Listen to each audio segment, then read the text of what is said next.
Don't waste any more time. I'm inviting the chairman, retired Colonel Dr. Kizza Besigye, to address you. Afterwards, we shall take some questions. Thank you. Dr. Besigye, come and address Uganda.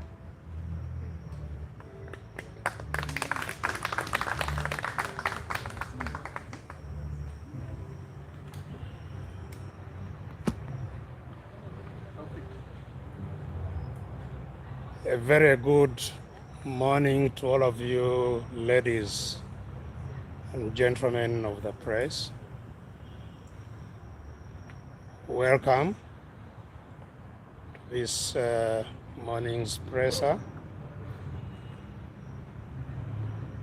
Excuse us for the less than adequate facilities to accommodate you.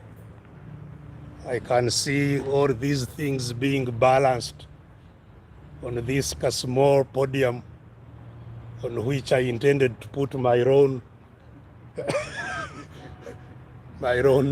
notes. But this is the home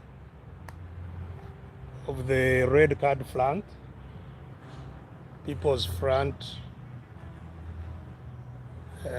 for Transition. And this is a struggle front. And so whatever you experience that is not in line with the orderliness of institutions you are used to dealing with, understand that here we are in the trenches. And so our facilities are similarly reflective of that. Now, I'm sure as many of you may have been aware, I haven't been around in the country for some time. And that was not because I had taken some leave to relax. It was because, unfortunately, I became indisposed suddenly. Really, can't these things peak when they are down here too? Because there is no way you are going to fit all these things up here, and more people will keep on coming until all these things fall. Those who are picking, especially just audio, you can put, even if it is down here. Of all the things I may have compromised, my voice is not one of them. I can project it and it catches your equipment, wherever it is. So I was saying that have been away because I was indisposed. I got a sudden attack of an illness that I first thought was an ordinary thing. I tried using my own knowledge to deal with and failed, and eventually thought it wise to get out. Because we live in a rather difficult environment. I'm sure all of you know that we are always worried of being poisoned. Poison is something that even the media has been very worried about, and everybody is worried about. So if you are unwell and not clear what is causing it, you get worried. Happily, having gone to the good centers where all things can be explored, it became clear that I had had a viral infection which caused my sudden problems, the acute illness that I had. And like all viral infections, there are no specific treatments only supportive treatments, and the body heals itself. And so by the grace of God, because when we say the body heals itself, it is really the grace of God. So the grace of God healed me, and I came back in full swing like I have always been. So that was the reason I was away. Some of our colleagues fear to talk about ailments that afflict people who are in leadership of anything. And I don't believe that. So even while I was away, people were cagey about saying what had caused my disappearance, although quite many of them knew the situation. But that was the situation, and as I've said, I am happily back in full swing. While away, a lot of things have been happening, and we thought we should try to address them together at a go. What has been happening, I must say, is nothing new, nothing unexpected. It is part and parcel of what has been going on for the last couple of decades now. It's only the magnitude, it's only presentations of it, manifestations of it, but it is the same situation that we have been dealing with. And so at this meeting, I only spend a little time on talking about the manifestation of those problems, and then deal with what really needs to be done. That is more important, I think, for the country than just addressing what the problem is. Both are important, because unless you clearly understand what the problem is, you are likely to offer wrong remedies. Now, in 2011, at the launch of this platform, this struggle platform, we did present to the country what we called the Ugandan crisis. And it was 2021. It was crystallized in this document, the crisis in Uganda today. And it's also available in soft copies. Those who want to get it can get it from us. This crisis has been developing over time. The social, economic, political, even environmental and climate crisis that the country faces has been developing over time.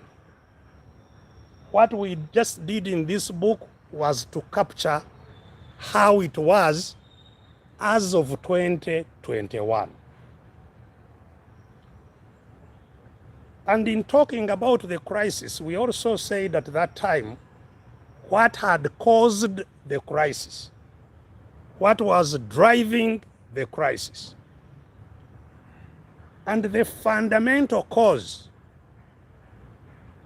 is what we characterized as the state capture in Uganda. The capture, and it was clear that those who had captured the state had captured all the wealth of the country. That's what capturing the state means. You capture control of the wealth. So the population is not in control of the wealth within Uganda.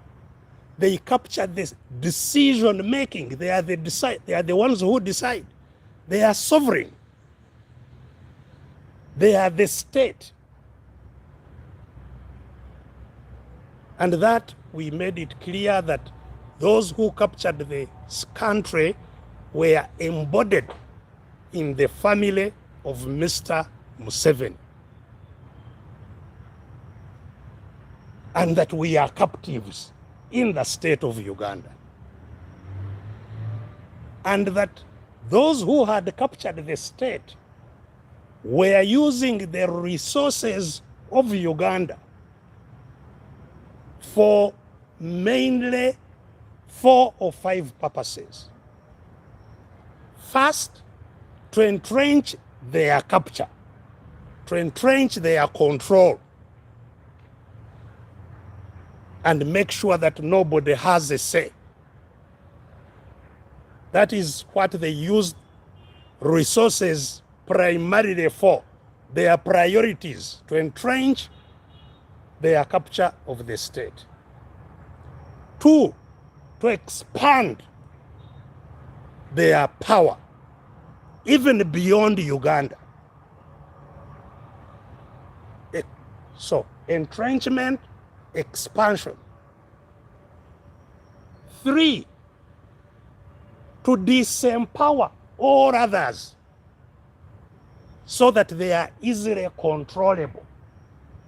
In other words, domestic entrepreneurship also to be captured. And that's why, indeed, if you look for the people who control the economy, it's not Ugandans.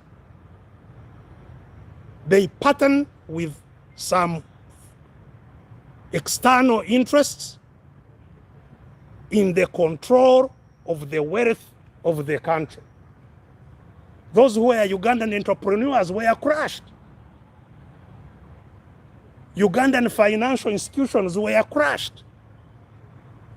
There is no financial institution now that you can talk of as a Ugandan institution, save the struggling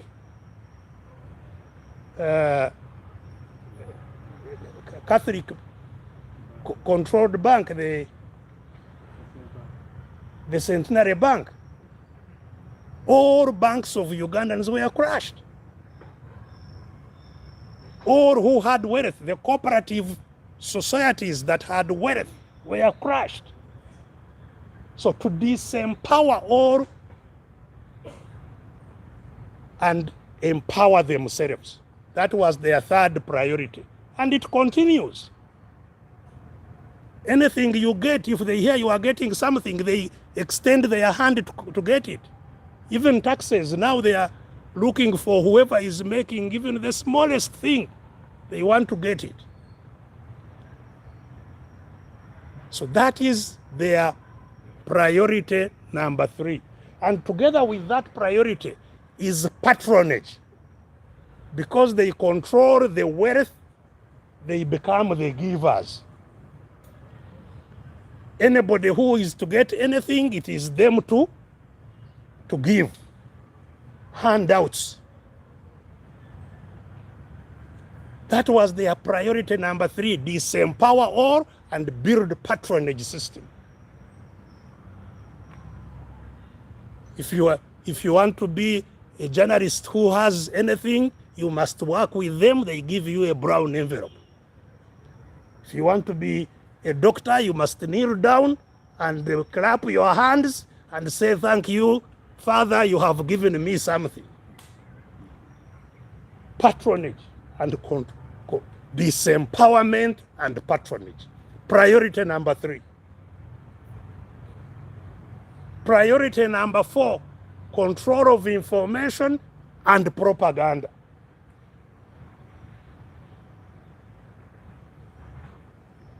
So that anybody who has to speak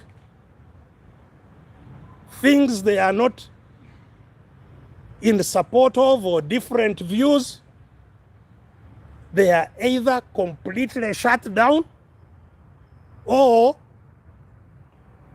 clouded out by their own noise and propaganda. And they have swarms of noisemakers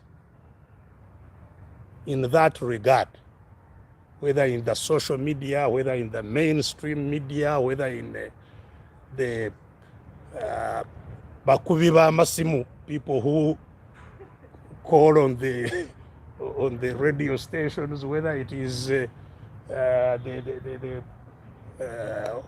people who are hosted by talk shows and so on. They make sure they are everywhere, clouding out any voice that shows what the real situation is. So that has been their priority, number 4.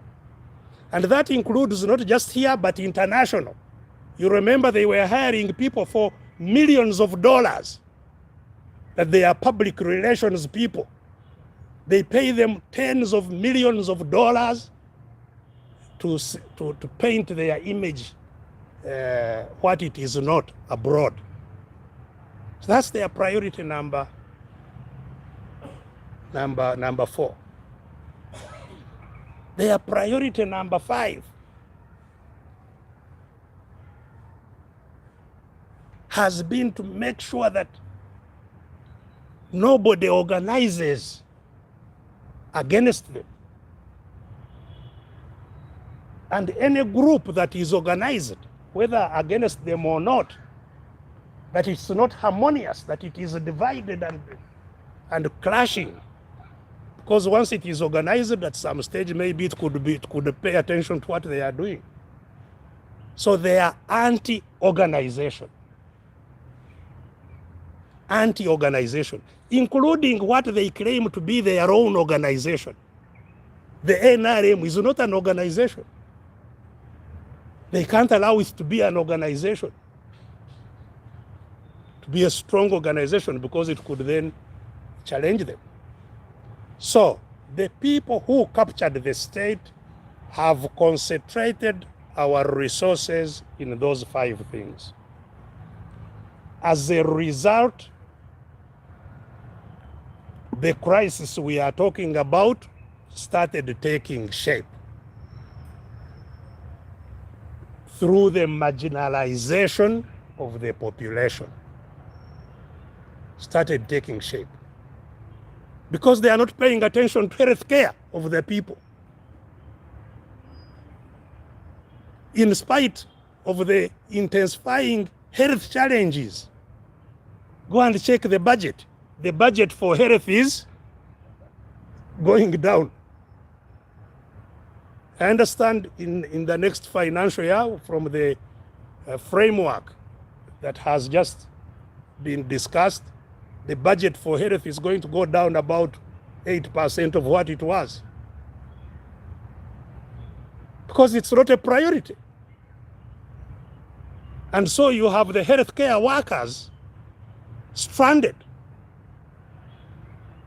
In Uganda today, a medical doctor serves between 20 to 25,000 people. One medical doctor. 20 to 25,000 people. But you heard there is no budget for medical interns. There is no budget for senior house officers, what they call senior house officers, the people who are specializing in different fields. There is no money for them. There will be no interns.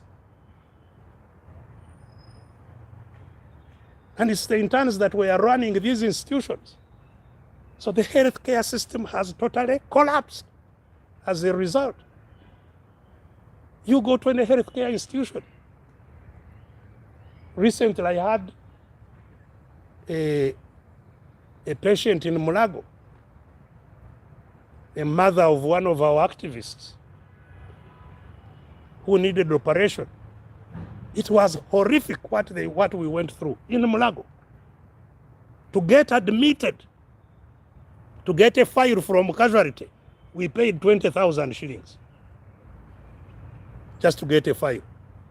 And mark you, we are not short of contacts. It's not like any other person just walking off the street. To get a bed on the ward, you have to pay. Anything prescribed, you have to buy. This lady was to undergo an operation. They gave me a whole list of things to buy before she could be taken to the theater, including stitching materials, what they used to close the wound of the incision, including buying gowns for those to participate in the operation. 3 gowns we had to buy in the National Referral Hospital of Uganda. So you can imagine what is happening in the health centers, Health Center 3, Health Center 4. So the crisis has been deepening. It's not a different crisis. It is the same, only that every year it deepens. The economy getting challenges because we are extracting from the economy.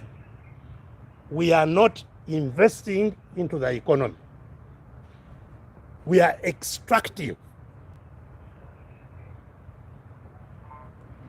not investing in agriculture, but extracting from there. You go into any field of agriculture or livestock husbandry, and you'll see the chaos you meet there. You know? So the economy has been, suffering as a result. They have the enclave economy here, which they present. Uganda is prospering. MTN is here making money. I don't know who is making money. But what about ordinary folks? GDP, they talk about GDP. And the GDP is the money of Sudir and MTN and so on, divided amongst all these hungry mouths. So that's what you have, So it's the crisis that we want to address that is driven by that state capture. Look, any country that does not pay attention to education is doomed. If a country does not build knowledge in its young people, it's doomed. We've talked here about the lack of investment in young people's education. That a child in Ugandan schools is provided for less than $3 a year. Less than 10,000 shillings. 10,000 shillings is less than $3 a year to build knowledge in a kid. And that kid to compete with the kid in Europe whom they spend on $10,000 a year. Compete with yours whom you spend on less than $3 a year. Who go and spend the whole day at school without eating anything.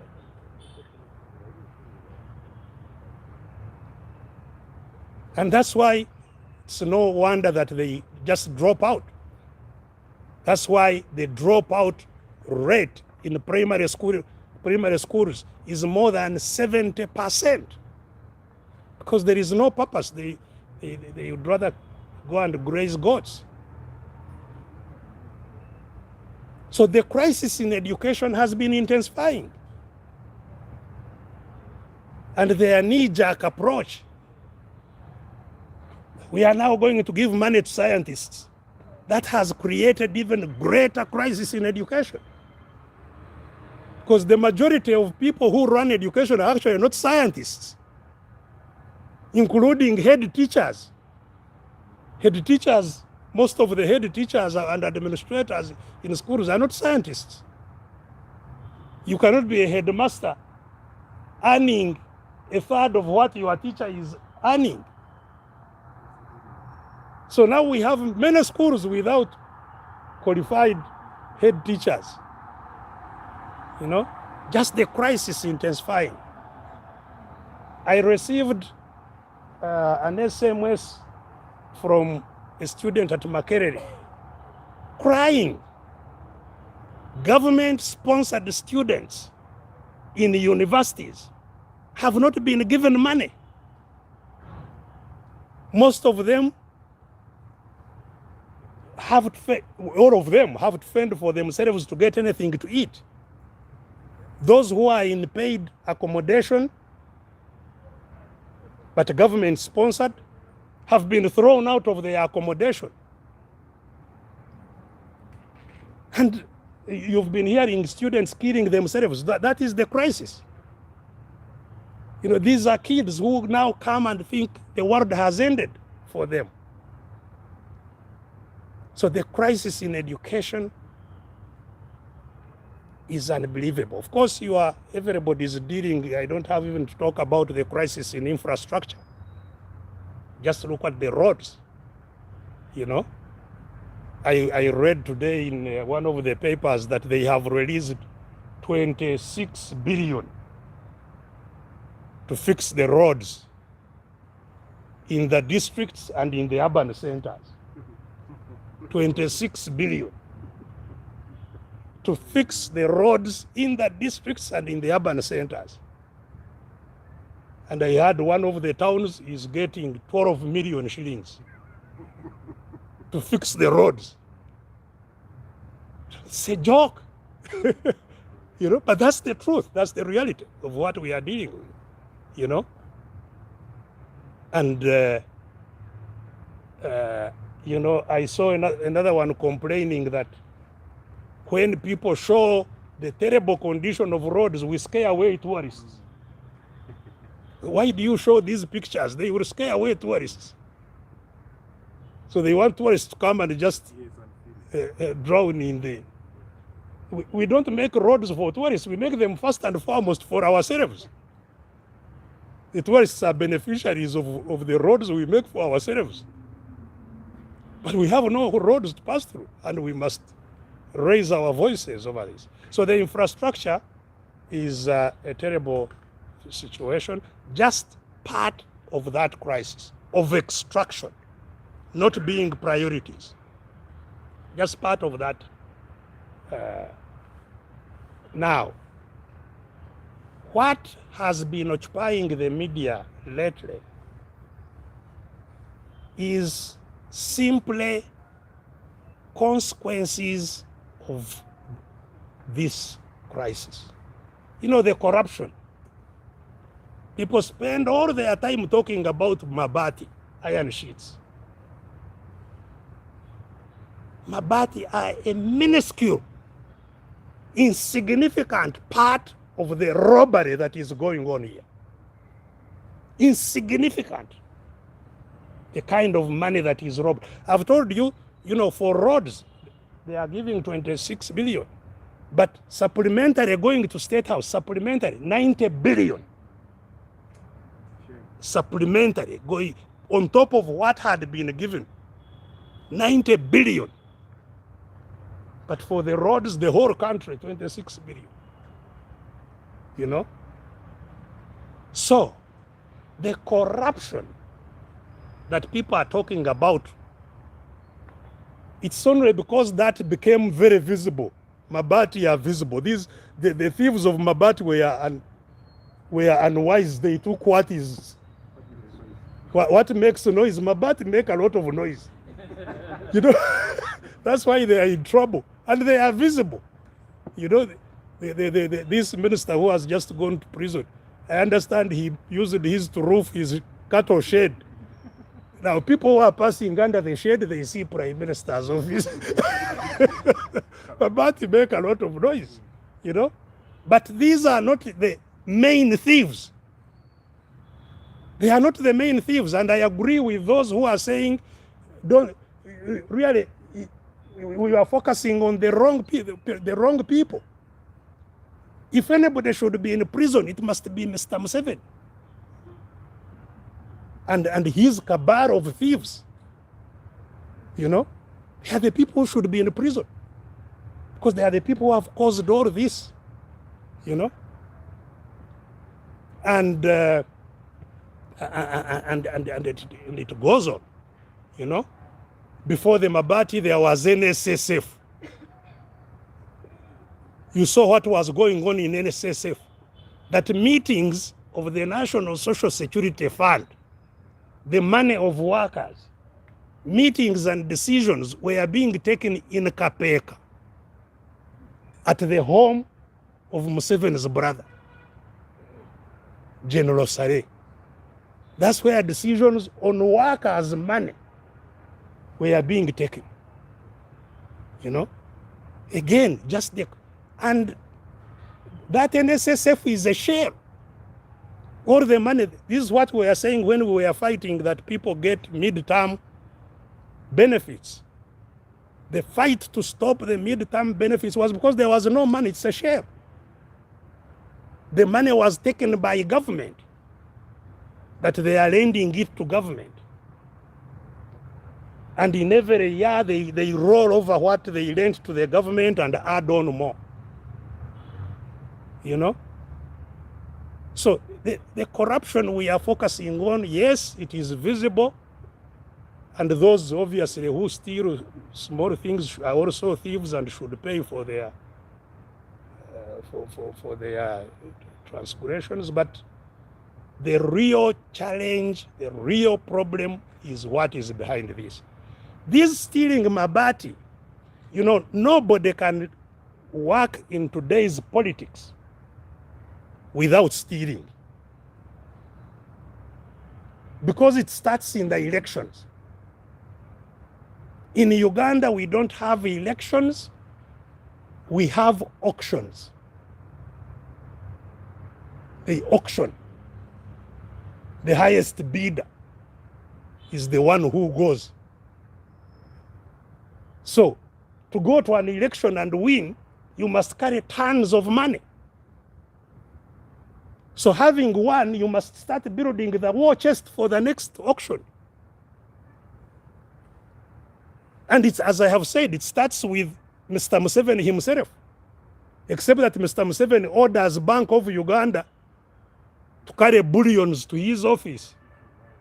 These Chitutus have nobody to order. So they must go away with the Mabati to give the voters in order to come. And that's why they are doing that. It's all part of, and I heard Mr. Museveni condemning it as political corruption. Of course it's political corruption, but the whole system is built on political corruption. He is there because of political corruption, and that's why he can't fight it. He can't fight it. You know, this is a demonstration. These Mabatis are a demonstration of where the problem is. You can't be a head of state, president, commander in whatever, and you don't have information about who stole this. And you claim you are waiting for the courts or what? Now even the courts have worked, people are in jail, others are on bail, they are still ministers. So clearly, your ministers are just thieves. You know? I heard of one of our colleagues saying that they have a cabinet of monkeys which grab bananas wherever they see them. That's exactly what they are demonstrating. You know? Because how can you have from the prime minister, the speaker, vice president, deputy prime minister, minister of finance, what? Do we still have anything called government? You know? And the one who is their their appointing authority, their controller is there fidgeting. I saw him saying that those who had not used them can bring them back. So whoever steals should just, and his coach should just bring something back. Where will be the deterrence if the only action on those who steal is to be requested to bring these things back? So, ladies and gentlemen, it's this crisis. It's just growing every day. As I have said, now we have the collapse of the state, basically. Collapse of the economy, collapse of the state.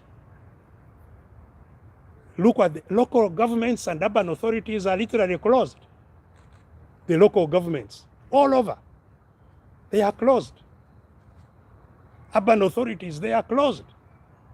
Apart from those who get salaries, there is nothing going on there. And they claim, government is doing well, everything is moving on.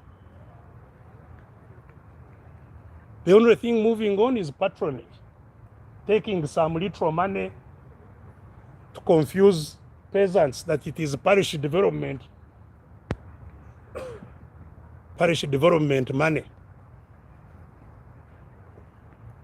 As we've said, that's not how development is done, by giving handouts. It's nonsense. But that's what is being undertaken. Of course, the crisis on the political side is now in full gear. The crisis in the political field is in full gear because everybody can see that Mr. Museveni is growing weak,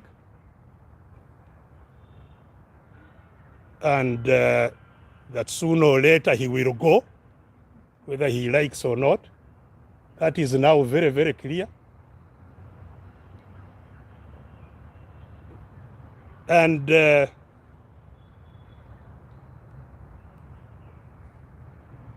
that's why I think his son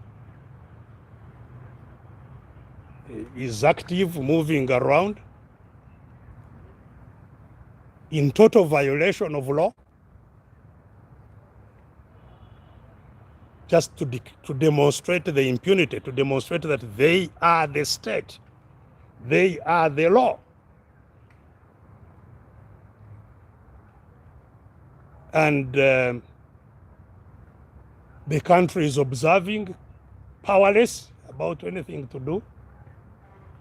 There is an MK army, and they move with their guns and so on, and assemble people and address. And when anyone else even wants to hold an indoor meeting, like we were trying to hold prayers at Sharing Hall, then hell breaks loose. You can't even hold an indoor meeting. Or when we wanted to address the question of ECOP, the oil pipeline, then hell breaks loose. That crisis of succession is clearly playing out. Those around Museveni are worried about what happens if he doesn't wake up. And that's why there is a lot of that agitation. Their concern is to maintain the state capture. Their concern is not to change, is not to end the state capture, it is to maintain the state capture. But that is, a political crisis that we have to to deal with. Now, as I pointed out,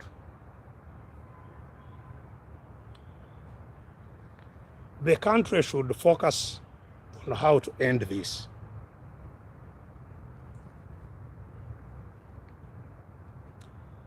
This has been around for all this time. How do we end it?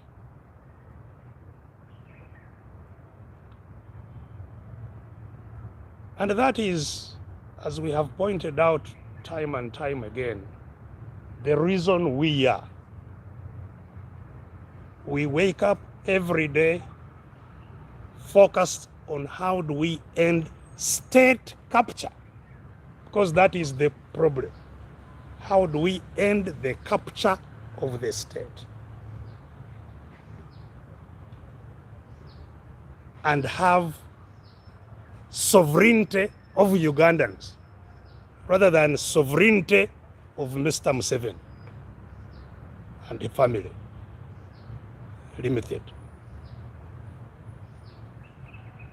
And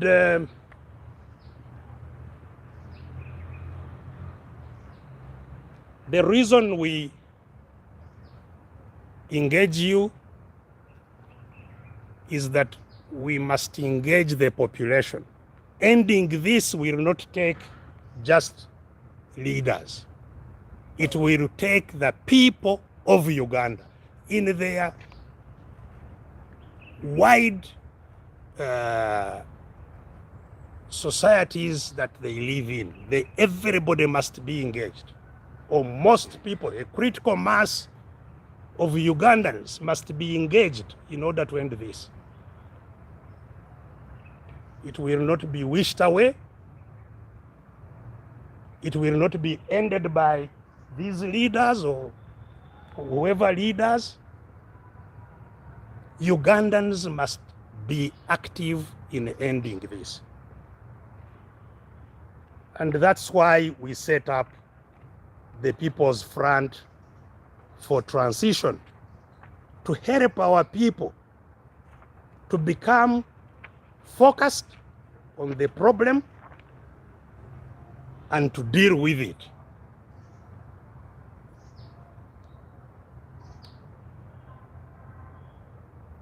Becoming focused and dealing with it has not been easy because of what I talked about, the actions of those who don't want it to end. The propaganda, the misinformation, the division of people who are supposed to end it. It has not been easy. But thank God we have remained focused and dealing with it. And the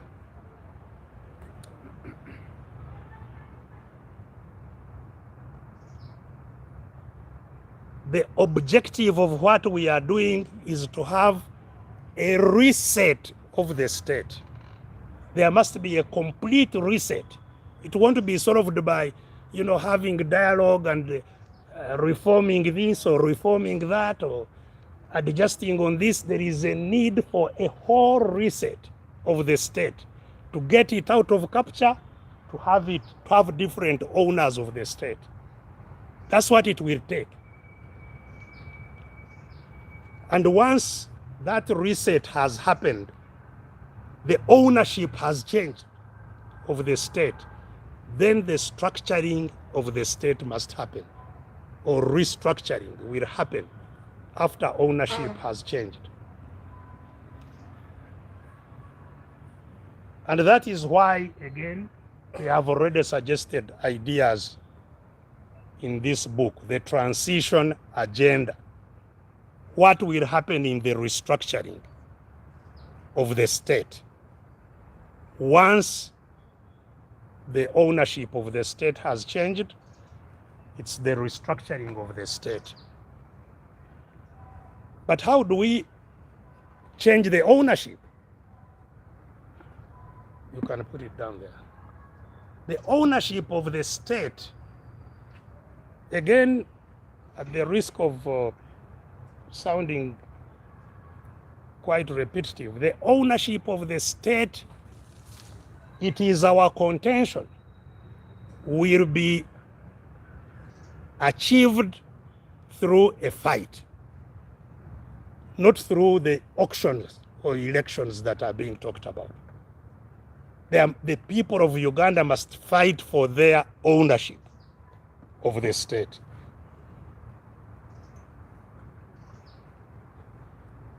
Just like you hear in criminal cases, the state versus Besigye, when I am the accuser, it must be the people of Uganda versus the mafia that captured the state.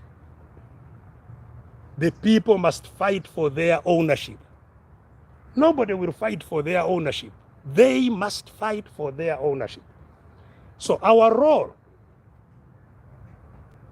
is mainly twofold. We have not been very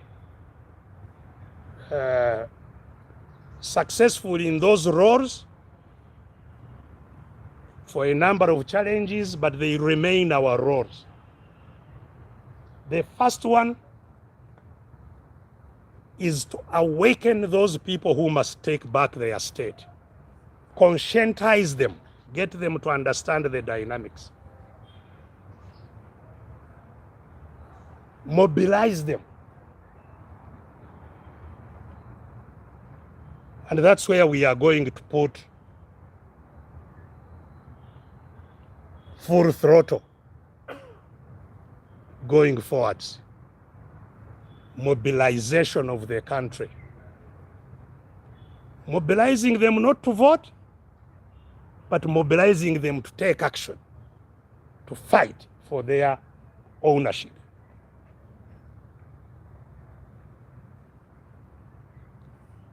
Two, for them to take their ownership, they must be organized. And we, in the mobilization we are taking, this is already going on. Fortunately, organization doesn't have to be visible. Even when we have not been visible, a lot of work has been going on, organizing. The organization for struggle which we are engaged in, different from the organization for election, the organization for struggle is non-partisan and must aim at including everybody. And that's why I'm sure you've been seeing us engaging other formations, other parties, so that we can have a strong, broad-based front that includes all formations of our society, including non-government organizations, people who are not in the politics. They must take part also. The Journalists Association, fortunately they are now paper spraying you, so you have a direct cause to fight for your own rights. So organization. Why has organization not been successful up to now? Partly it is the disorganization that is engineered from outside, but partly it is our own faults. It is people who seek to gain positions, to gain privileges, to gain all kinds of things through the struggle itself. And once that happens, then there is rivalry. And once you are rivals, you will never fight. You will never fight.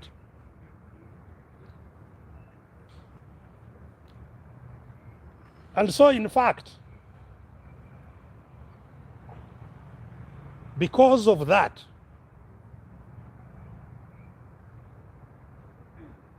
rivalry, people aiming at all kinds of things and failing to look at what is happening today.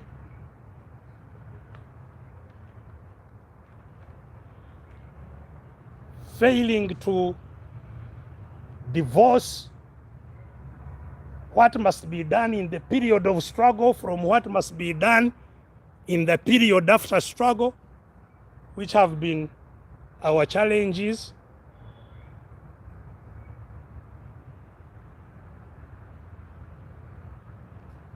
I have personally been taking account of all this and my own role in it. And, you know, I resigned from being a leader of a political party to focus on how to change the country, which requires non-partisan participation of everybody. But still, everybody looks at me in the lens of FDC. Everybody looks at me in the lens of seeking leadership. And on this matter, I have not consulted any of my colleagues, but I would like to tell the country that I made a personal decision arising out of all this, that not only will I focus the remaining short period of my life on the struggle, but when the struggle succeeds, and I believe it is soon, because yes, because I've told you we are now dealing with a collapsed state. What we are dealing with is a collapsed state. Even the police that has been hunting us, you go, they have no fuel, they have no paper to write on if you come to complain. They, you know, it's just it's a share of a state. And I believe we can push it down.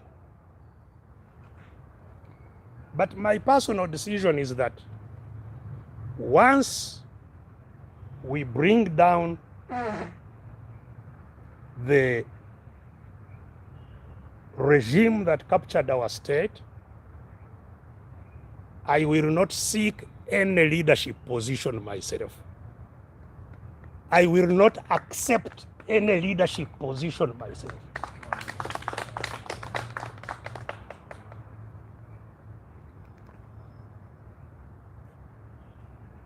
Hopefully it helps to understand that there is a separation between struggle for the common good,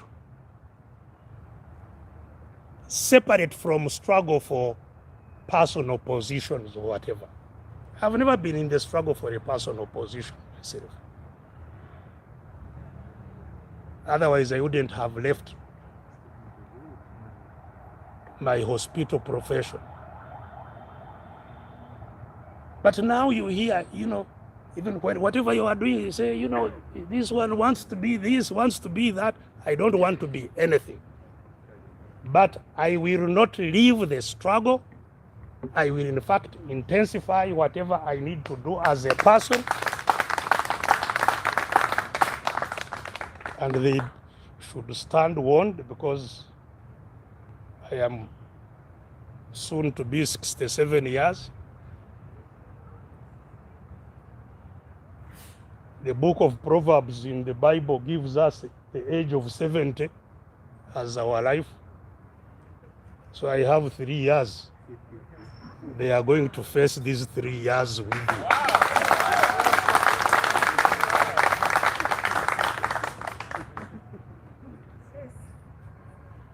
Yes. We cannot continue living in a country of being hostages, being captives. And it's possible to change this situation.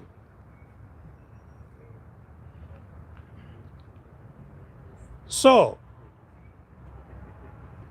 we are busy in meetings to structure our specific actions.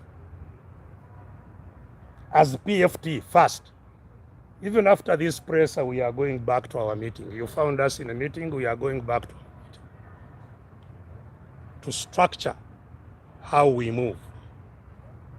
But secondly, apart from being PFT, we are busy talking to all the other actors. You may have seen over the weekend, I had a meeting with the leaders of NUP, and those meetings are continuing. We are talking to all the other parties as usual, and the direction is mobilization. We cannot allow General Muhoozi that he's the only one who can talk to Ugandans, that others have no right. He will kill us trying to talk to our people.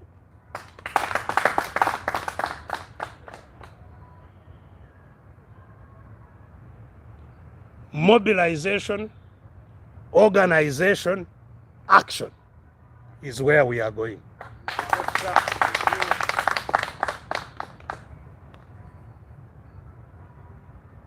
We have said many times that it is very easy for Ugandans to shut down the state. And you won't be heard unless you do so. You can see Kenyans even just threatening. They said, we shall take action Tuesday and Thursday. They took action only once. The government said, wait a moment, let's talk. Nobody will be heard unless you take action. So, especially the young people, because I keep on hearing young people say, this is our generation. It's your generation to do what if you cannot take action? Otherwise, I should not be even here at 67 fighting. So young people,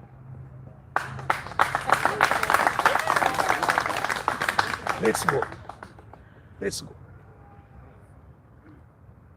That is all now. The other thing which has been obviously in the media during this time, especially when I was away, was the question of homosexuality. And not only was it in the media, but it also focused on me as a person, on my family, and there has been a lot of mobilization around it. In fact, the country almost became hysterical about it, which rather surprised me that, you know, they are not talking about, it's okay to focus on it, and I will also talk about it, but to hear nobody talking about this terrible crisis, you know, in the churches, in the mosques, what? It's only homosexuality, not the death of our children, not the lack of knowledge of our children, not the health crisis that has engulfed the whole country, not the infrastructure that is broken, not what, but there has been, you know, a lot of talk about homosexuality. It's an important thing, we must talk about it. But to talk about it to the exclusion of others, rather, you know, shocked me. So this is a matter that, because especially it has sucked me and my family into it directly, it is a matter that I feel we must comprehensively address. And for that reason, we are not going to address it at this presser to mix it with all this.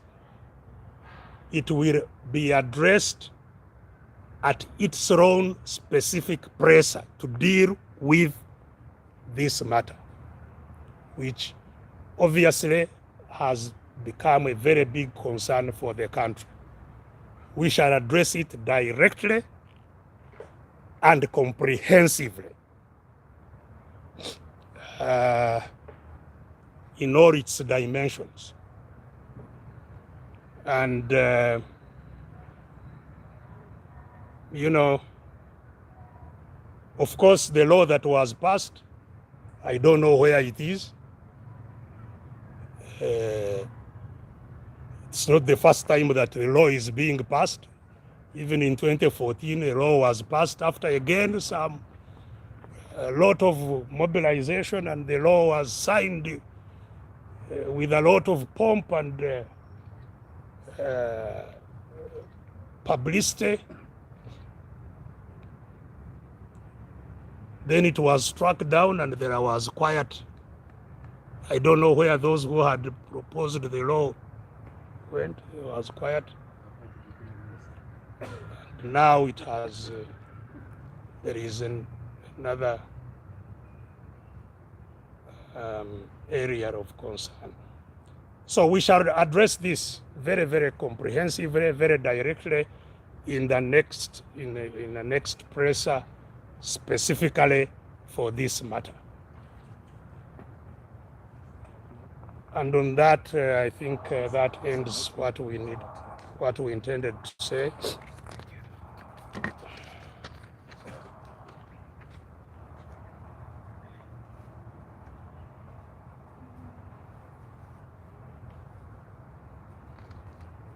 Yeah, so maybe since the Izor is, what's the time? Oh.